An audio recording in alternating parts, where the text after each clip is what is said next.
ladies and mostly gentlemen, welcome to Torghast, Tower of the Damned. Yes, Torghast is finally available on the alpha for testing, and today we're going to do a live playthrough of the Skoldus halls, which I believe is kind of like an intro quest that you're going to do once the game launches or something like that. At least it's listed as a quest, so we'll see. But before we get into all of that, I just want to thank the sponsor of this video. Now is my Twitch channel, twitch.tv/WizGM. If you want to check me out streaming Torghast, streaming everything on the alpha all the way up to release, twitch.tv/WizGM. Okay, so let's just jump straight into this run. A lot of the stuff is very early alpha, and the way we're going to do this is, as I said, is just going to be a live playthrough. I'll explain everything that's going on and kind of give you a basic understanding of how Torghast works currently in its alpha state. So these are very important. This is a anima power, and you click those and you have a choice. Sometimes it's 3, sometimes it's 2, and sometimes you only get 1. You can also hide this as well, so if you're in the middle of a fight or something like that, you can hide that, and that's pretty cool. So we have a choice right here. They come in different varieties. You have common, you have green, red, blue, purple, and apparently legendary ones, but we haven't yet to see them. So we have Metamorphosis increases your size and movement speed by 100%, or your Steward's Vial refreshes your cooldown of Elysian Decree. Now the Steward's Vial is the Kyrian ability that we have. Currently they are only testing Demon Hunters, Priests, Mages, and Warlocks with Kyrian abilities. So you can see here we have the Elysian Decree, which is the Kyrian ability. And yeah, so this is how we're going to do it. I'm not a Demon Hunter main, so apologies for the terrible gameplay. But for the most part, we're going to try our best and try to get through this run. These quest runs are about 6 floors, so not too long. But it does, as I said, give you a basic understanding of how the run works. And I'll try and explain everything as we go along. So, you just saw there that I looted something called Phantasma. Phantasma, what a great name. And that is very important in these Torghast runs. Extremely important, in fact. Now, you're going to gain Phantasma throughout the run. It's a Torghast-specific currency. Every run of Torghast will have a fresh reset of your Phantasma. So every run that you want to do, you want to gain as much Phantasma as you can. And later on in the run, I'll explain to you why you're going to want to do that. So, as you can see here, we have another anima ability. And what do we have? We have gain 75 Phantasma, or your Immolation Aura increased by 50%. Now that's what we want. Now these do stack. So if I found another one of Immolation Flux, my Immolation Aura will have a 100% damage increase. So it's pretty good. You can get pretty nuts with this, especially in the normal runs. You can kind of stack a ton of stuff. You can be really powerful, have tons of health and everything like that. And part of the fun of it is trying to figure out what is best for you. Now, as we get to the end of the floor here, you'll always have an empowered guy, and we're going to take down the empowered guy and move on to the second floor. These early floors are pretty easy, and normal Torghast, once it comes out, will get progressively harder and will apparently be endless. As of right now on the alpha, it goes up to 74 on the hardest difficulty.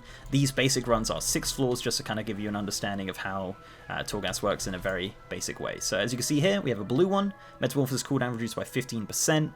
Your attacks have a chance to fire a bolt of magic, or your attacks have a chance to curse the damage. So we're going to go with that. As much as I want the Metamorphosis cooldown, that one sounds pretty good. So we're going to go with that.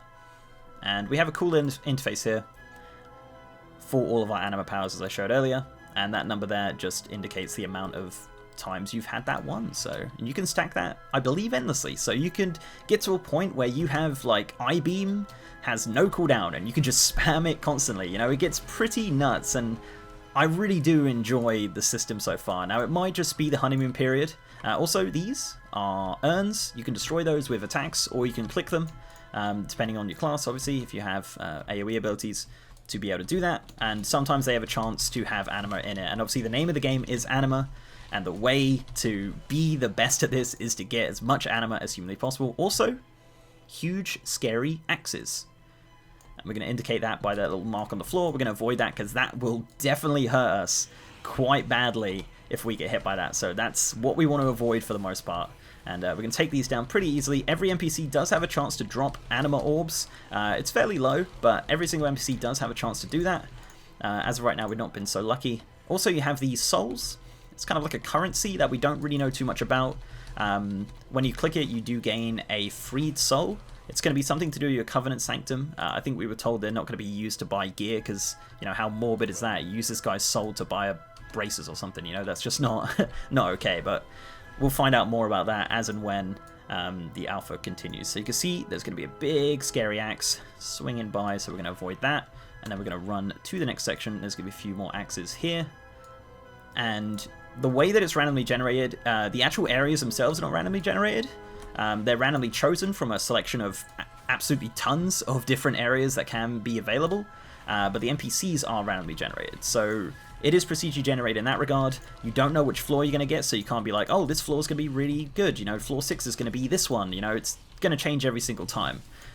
In this specific quest one, it is exactly the same every time, but in the regular runs that they're currently doing testing on, it is random. So you see there, the guy dropped an anima orb. We're pretty lucky.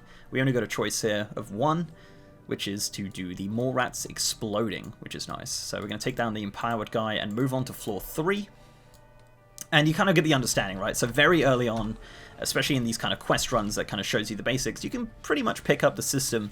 There is a little bit more to it as well. Like in the regular runs, they've got like little quests you can do to gain more phantasma or different bits and pieces, and you have like NPCs fighting for you and all sorts of different stuff happening all the time. So it's a lot, and it's pretty early alpha. So what we got? We got Bottled Enigma, a cloud of obscuring mist around you, preventing enemies from targeting into or out of the mist. We're going to go with that. It sounds pretty good. So we're going to now get a cool looking mist around us.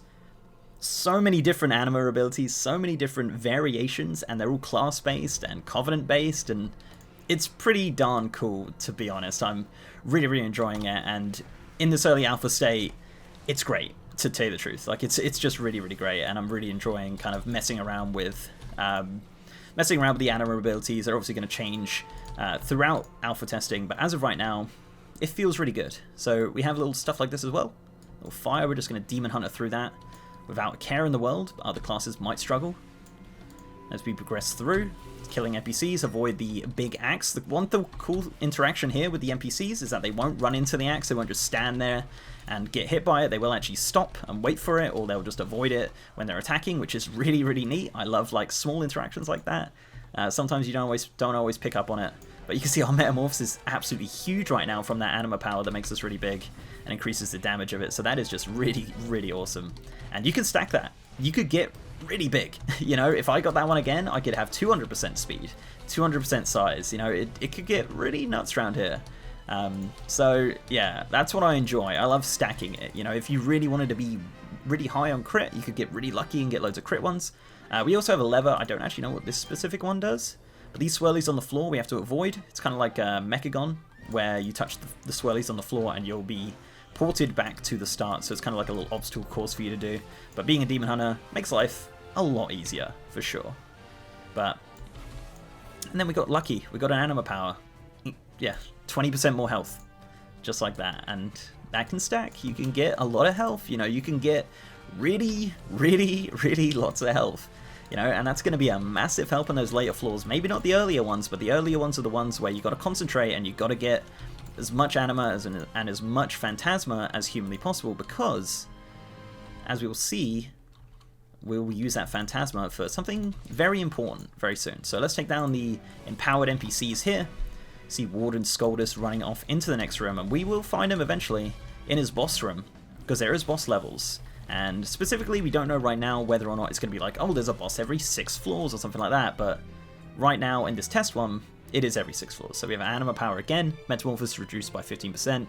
We're going to go with that, and that'll be really handy, 15%, and that can stack. You can keep going and going and going. You'll get 100% less Metamorphosis cooldown. You could have it up all the time. So again, we got lucky with some blues. We have Immolation Aura, causes damage of Chaos Rate by 50%.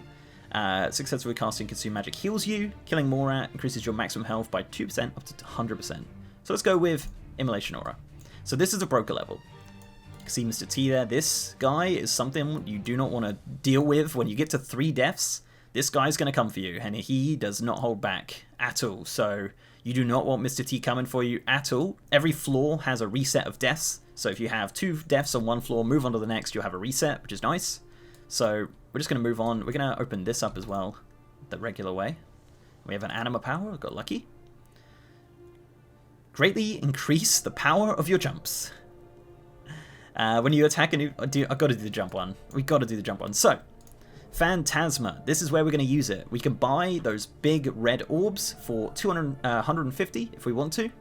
Or we can choose specific ones, like increasing your health, increasing your damage, increasing your haste, and then we get random potions. So we're going to go with health, we're going to go with damage and healing, and we're going to hopefully buy haste as well. And now we're just stacking up on health. Really good. And you can get a list here of all of our cool anima powers. And as we move on to floor 5, we move on from the broker level, which is nice. And again, I don't know if they're specifically planned to be every certain amount of levels, or they're just randomly generated in regards to that. So that's something we don't know right now. But very helpful levels to kind of give you a little bit of a break as well from, you know, all the action of just killing stuff and moving on to the next level. So nice to see. So as you see, don't stand in the swirly because it's going to take you back, and you just got to avoid that.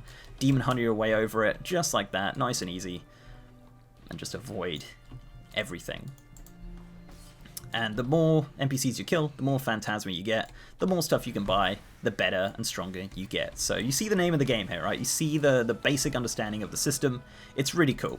And you can see why people are like, oh dude, this is really fun, you know? Especially when it gets to a point where you're playing, because as I said, there is only a specific amount of classes they're testing. When it gets to a point where they're testing my main class, oh man, I'm looking forward to seeing what we can have of that. So we're just going to avoid these spikies by being a Demon Hunter, just like that. Nice and easy. And we have these urns, which have a chance to have anima inside them as well. Let's have a look. Will we get lucky? Fortunately not. But always worth checking. Always worth checking. We're going to take down these annoying little mole rats which have been running around with us. And the Demon Hunter ability is Elysian Decree, and it is cool. It is cool. And I can't wait to test out other Covenant abilities here in Torghast. So we've got to the end of floor 5 now. We've got this empowered dude, and we're going to take him out before we head to floor 6, where we're going to take on Warden Skoldus, which is going to be the last boss. We're going to move out of the way of that. We did not move out of the way of that, my bad. Not a good Demon Hunter. Not a good Demon Hunter, unfortunately. But we don't actually have a ton of abilities which increased our damage. We got a few bits and pieces, but no specific abilities. I think in one run I had like up to 150... Oh, okay. My bad. We had 150 on Blade Dance at one point. So Blade Dance was definitely an ability we wanted to do a lot. Oh, we skipped out. Oh, we missed an anima ability. Perfect. Well, this should hopefully help us going into the final boss here. What do we get? We get a bug. Oh no. Nightmare. Alright, never mind. Never mind.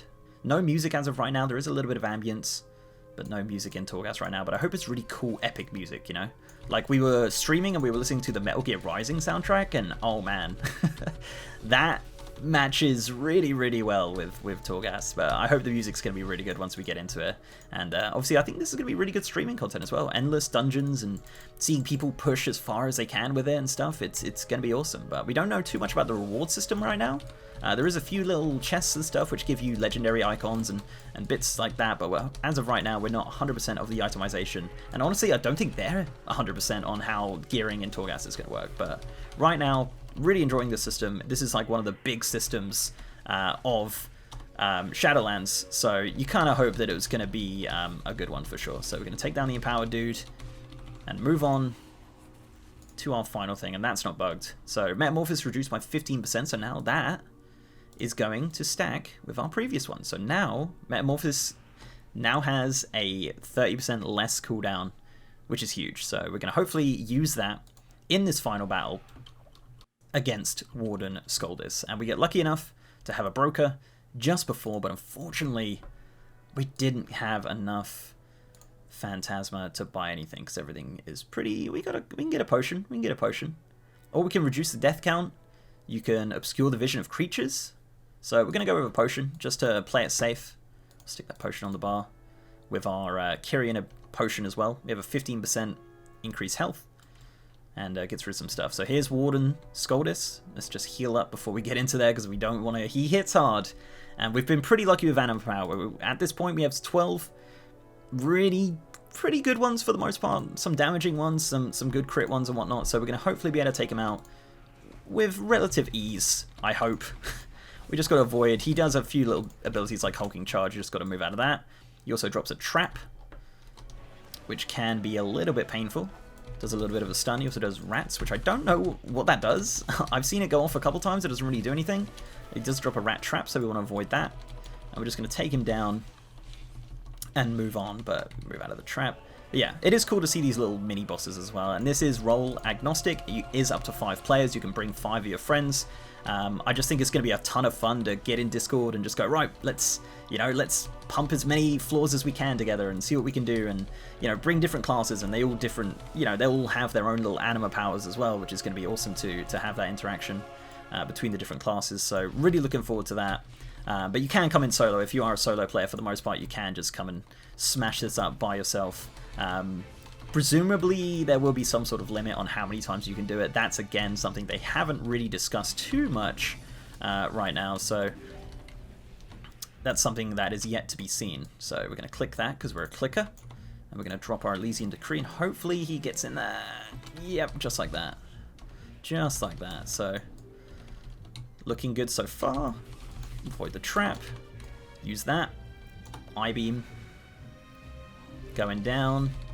And chances are he will probably drop some loot. Some placeholder loot from Torghast. But we will certainly see. In 5%. So Rats does that. It's a movement speed decrease. Okay, that's not handy. And there we go. And there we go. Some placeholder stuff. Some boss loot. Some condemned soul essence. And that is the finish of the Skoldus halls, which I said is 6 floors. So normal Torghast, endless, can keep going and going and going. Currently testing the hard mode, I guess, is up to 72. But as we progress more and more through the alpha and beta cycle, we will get more and more testing done of different floors and different mechanics of Torghast. So I'm excited to see where the system goes. Guys, let me know down below what you think of Torghast in this little first early look. Apologies for the bad Demon Hunter gameplay, but we got through it. It's okay. It's not too... the focus isn't on that. The focus is on Torghast. So do let me know what you think of Torghast in this very early state. As I said, I'm a fan of it. Could be just the honeymoon period. We will certainly see how this progresses. But before I go, I'd like to give a massive shout out to my amazing patrons, YouTube channel members, and Twitch subs. You guys are awesome. And if you'd like to support the channel in any of those ways, links are down below. So leave a like on this video, guys, if you liked it, and subscribe if you haven't. I've also got a partner Discord channel with over 3,000 members. And as I said, I'm streaming on twitch.tv/MrGM, doing Torghast every single day, and other bits and pieces on the alpha. We're testing. And yeah, so twitch.tv/MrGM. And with that, guys, I'll see you next time.